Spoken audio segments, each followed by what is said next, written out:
All right, so today I have brief custody of a Model S P100D. One of my friends owns a shop and he's doing an adjustment to my Model X's camber in the back for reasons I won't go into in this video. But I have his Model S P100D for probably a couple of hours or so, and I'm gonna take it for a little spin. I wanna see how I feel about the Model S after having driven the Model X for about a year and a half so far. So first thing I'm gonna notice is that it doesn't automatically open the door for me when I walk up, but it does have a cool little feature where the door handles pop out, they're motorized, and if you have the key in your pocket, they pop out automatically.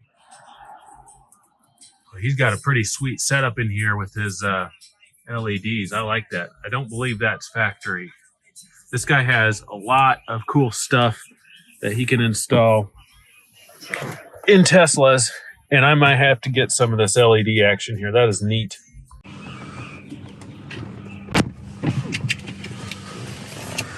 It's a little bit smaller than the Model X inside. That's the first thing I'm noticing, but the layout is extremely similar.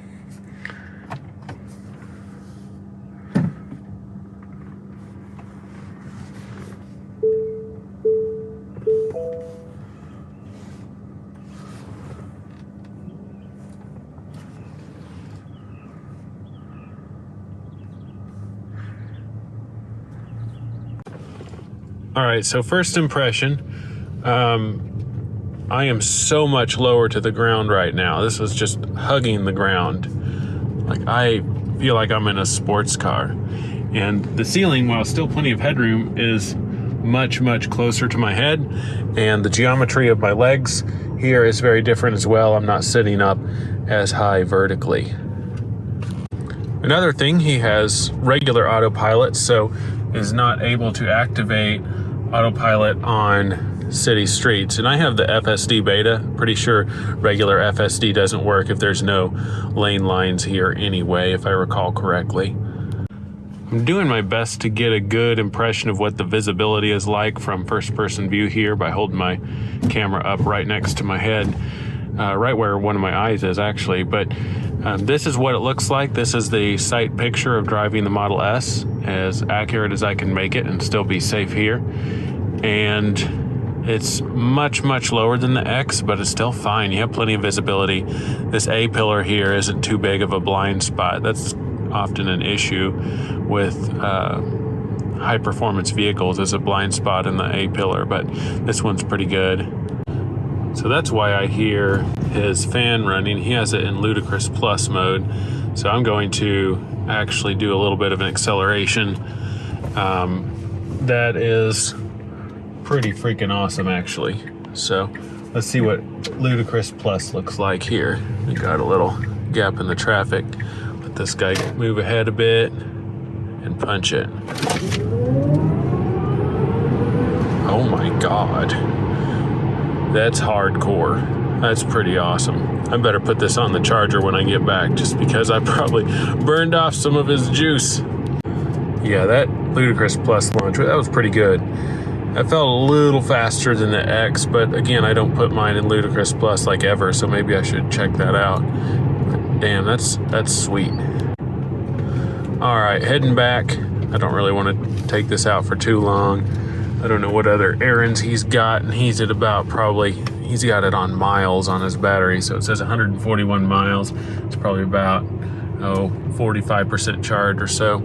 I'll plug it on my charger and get him a little juice before he gets back. But yeah, apologies for the gap in videos. I haven't felt very inspired to make videos lately because I've been working on learning Python code, which that's quite a big undertaking. And I've been doing a little side project on TikTok, so if you want to look me up on there, it's called Free Life Program, all one word.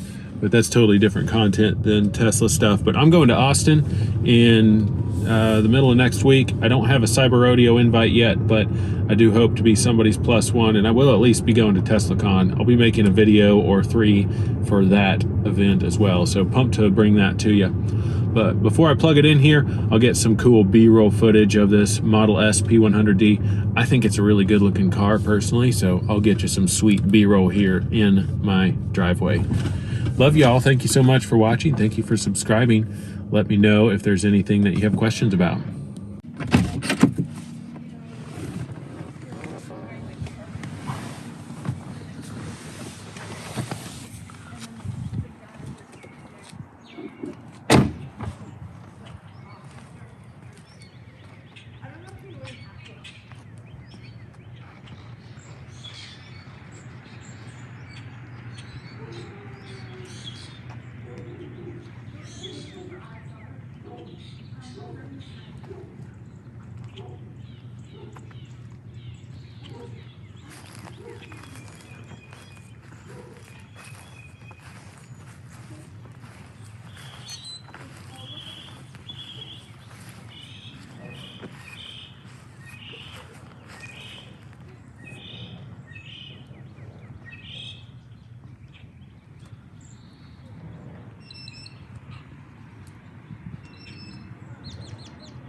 And once again, this is one of the best things about having a Tesla.